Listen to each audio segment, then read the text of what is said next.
Ce que nous voulons, c'est la sécurisation des frontières à Mayotte.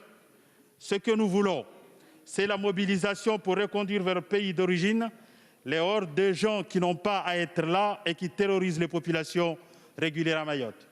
Ce que nous voulons, c'est la mise en place d'un régime juridique mettant fin à l'accès à la nationalité automatique, au regroupement familial automatique, au droit d'asile automatique. Ce que nous voulons, Monsieur le Premier ministre, c'est l'égalité sociale, l'accès à la santé, surtout en cette période de Covid, et à l'éducation nationale.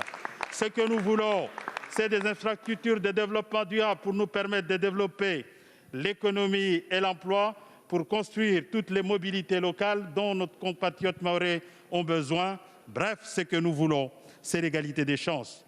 En un mot, ce que nous voulons, c'est un plan de rattrapage économique et social pour le 101e département français. Pendant 40 ans, l'État nous a dit ce qui était bon pour les Mahorais. Monsieur le Premier ministre, le temps est venu pour que le gouvernement entende ce que nous voulons en prenant en compte nos priorités. La situation, particulièrement la situation sécuritaire que vous évoquez à Mayotte, fait l'objet d'une attention constante de l'ensemble du gouvernement et singulièrement du ministère de l'Intérieur et, vous le savez, du ministère des Outre-mer. Les violences qui ont été commises au cours des derniers mois par certains groupes et certaines bandes sont absolument inacceptables et bien évidemment, devant vous, monsieur le député, le gouvernement les condamne. Je voudrais vous dire que nous avons mis des moyens. Les services de police et de gendarmerie ont été renforcés avec 421 effectifs supplémentaires depuis 2015.